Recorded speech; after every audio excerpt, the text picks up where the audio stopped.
Assalamualaikum warahmatullahi wabarakatuh. Perkenalkan, saya Novi Fitriani dengan NIM B100-288. Di sini saya akan memenuhi tugas UAS Hukum Laut Internasional, di mana saya akan menjelaskan tentang hukum laut Indonesia antara masa Konferensi Hukum Laut Jenewa 1958 dan 1960 sampai Konferensi Hukum Laut PBB 1973 sampai 1982.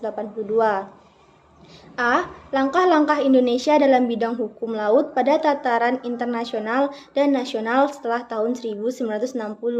Pada tataran nasional atau domestik dalam rangka memperkuat Undang-Undang Nomor 4 PRP tahun 1960 tentang perairan Indonesia. Indonesia telah melakukan beberapa langkah maju, antara lain dengan menyatakan persetujuan terikat atau meratifikasi Konvensi Hukum Laut Jenewa 1958 dan mengeluarkan beberapa peraturan perundang-undangan nasional yang akan dipaparkan. Yang pertama, Indonesia menyatakan persetujuan untuk terikat pada Konvensi Hukum Laut Jenewa 1958.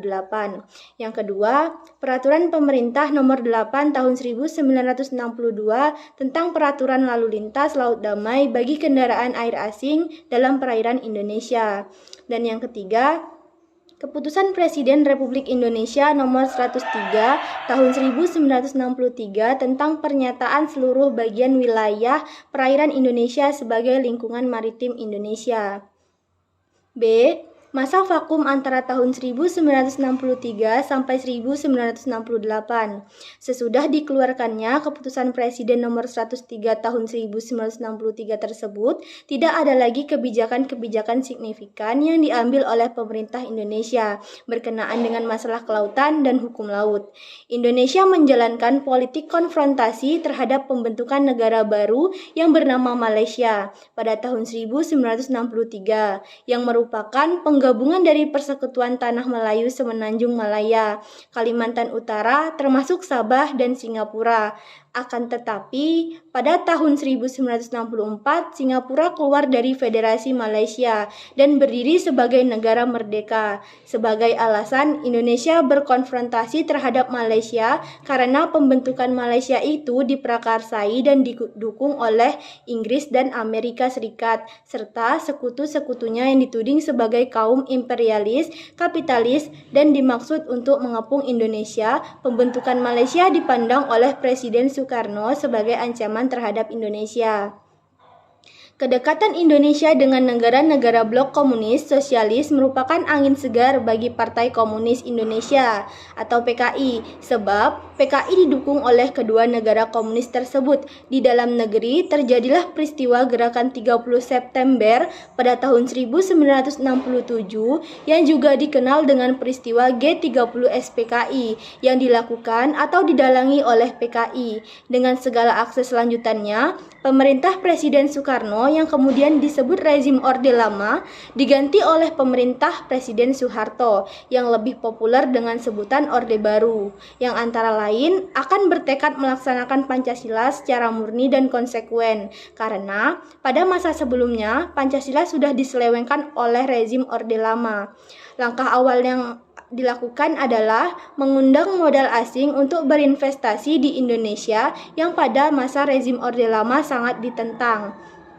Diundangkanlah dua undang-undang tentang penanaman modal, yaitu Undang-Undang Nomor 1 Tahun 1967 tentang penanaman modal asing dan Undang-Undang Nomor 6 Tahun 1968 tentang penanaman modal dalam negeri. C. Masalah kelautan dan hukum laut mulai mendapat perhatian dari pemerintah Orde Baru.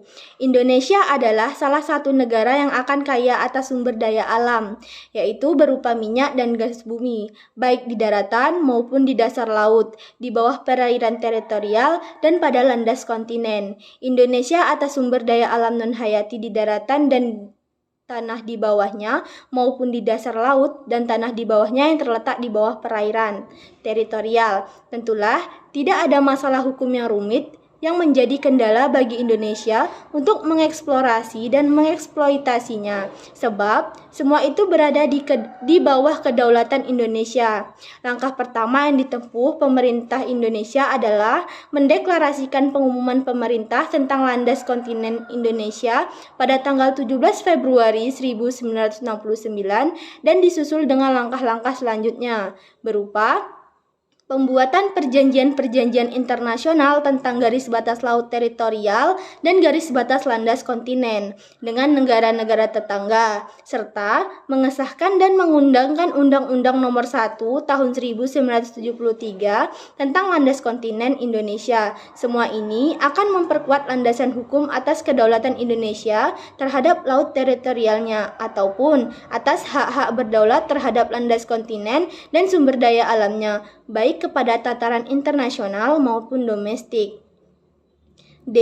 Konvensi Hukum Laut PBB 1982 ditandatangani di Montego Bay, Jamaika pada tanggal 10 Desember 1982.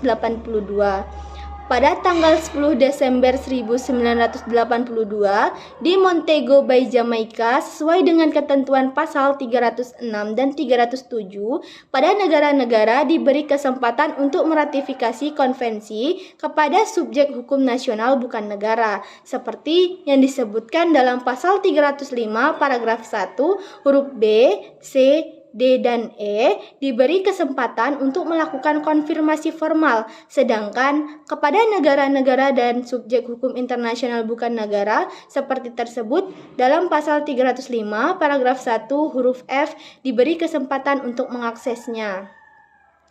E. Indonesia menyatakan persetujuan untuk terikat pada Konvensi Hukum Laut PBB 1982 pada tahun 1985 dan memberlakukan, mengesahkan, dan mengundangkan ke dalam hukum nasional Indonesia dengan Undang-Undang Nomor 17 Tahun 1985.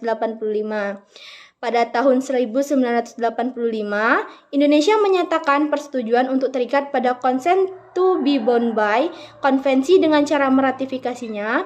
Pada tahun 1985 dilanjutkan dengan memberlakukan konvensi pada tanggal 31 Desember 1985 dengan Undang-Undang Nomor 17 Tahun 1985 tentang pengesahan The United Nations Convention on the Law of the Sea, Konvensi Hukum Laut Perserikatan Bangsa-Bangsa LNRI Nomor 76 Tahun 1985, TLNRI Nomor 3319 Tahun 1985.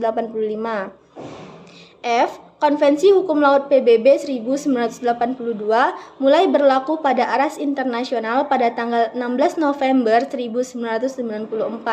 Sesuai dengan ketentuan pasal 38 ayat 1 konvensi, mulai berlaku entry into force sebagai hukum internasional positif pada tanggal 16 November 1994. Di dalam hukum perjanjian internasional ada satu asas umum, yakni Pacta tertis net nocen net prosun, yang artinya secara bebas adalah suatu perjanjian hanya mengikat atau berlaku terhadap pihak yang sudah menyatakan persetujuannya untuk terikat pada perjanjian tersebut. Dengan kata lain, suatu perjanjian tidak mengikat atau tidak berlaku terhadap pihak ketiga dalam hubungannya dengan Konvensi Hukum Laut PBB 1982.